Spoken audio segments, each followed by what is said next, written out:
ma state loo aqoonsado state-ka hadasi wuxuu u baahan yahay waad ogtahay oo conditions uu leeyahay awdal state anugu de waxaan u malaynayaa is different arintaasi waxa waaye waa arin aanan kulli adiga iga warantaan u malaynayaa laakiin dadka Soomaaliyeed reer Soomaaliya iyo reer waqooyi reer Somaliland waxaan jeclaan lahayn ayagoo mid ah ta khaatumo iyo awdal state buu yiri khaatumo horta waxaad ogaataa dawladda Soomaaliyeed dadka Soomaaliyeed oo dhan bay dawlad u tahay waxay ixtiraamaysaa dadka Soomaaliyeed oo dhan waxay ilaalinaysaa duruufaha kala duwan ee dadka Soomaaliyeed oo dhan ay ilaalinaysaa khaatumo waxaan u malaynayaa markii ay dadka deegaanku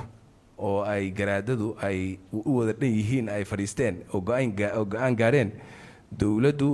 waxaan u malaynayaa mowqifkeedu waa cada dawlad warkeed qoraal maxaa la jira war dawla warqadu ku yaala waxaan u malaynayaa warqada inaad ka akhrisay marka labaad hadana waxaan filayaa mowqifka dawladda inaad warqada ka akhrisay haddii aad leedahay ma state loo aqoonsado state-ka hadasi wuxuu u baahan yahay waad ogtahay oo conditions uu leeyahay iyo talaabooyin ayuu u baahan yahay laga rabo inay maraan dadka deegaankuna ay ka wada tashadaan marka geedi socodkaas ayaga iskale laakiin annagu intii nooga ekayd ahayd in ayagu ay markii horeba ay ku dhawaaqeen waxa ay ku dhawaaqdeen waa u aqoonsanahay waana kala shaqeynaa laakiin waxa waaye wixii inta ka soo haray waxa waaye dadka deegaanka ay u taallaa arinta awdal state anugu de waxaan u malaynayaa is different arintaasi waxa waaye waa arin aanan kulli adiga iga warantaan u malaynayaa laakiin dadka Soomaaliyeed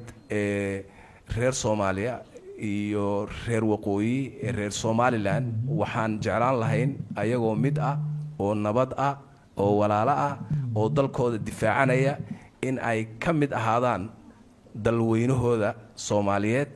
oo midnimada Soomaaliyeedna ay adkeeyaan waxa la wixii jira midmadow ee jirana in dadka Soomaaliyeed dawladda Soomaaliyeed iyo koonfur kala dhaxeeyana waxaanu diyaar u nahay waliba ayaga oo dadka Soomaaliyeed ogtihiin reer koonfureed aad ugu tanaasulaan diyaarna u yihiin inaanu taa anaguna ku hogaamino dadkeena oo aan tanaasulaad badan aanu muujino waxaan rajaynayaa haddii ay doorasho ay dhacdo oo ay madax cusub iyo nidaam ay dadku soo doorteen ay yimaadaan ilaahay idankiisa waxaan rajaynaynaa inaan isla jaan qaadi doono oo ay Soomaaliya oo mid ah oo nabada oo wada walaalo ah kulligeed taas inaan heli doono una soconno taas aan ka shaqeynaa maasanta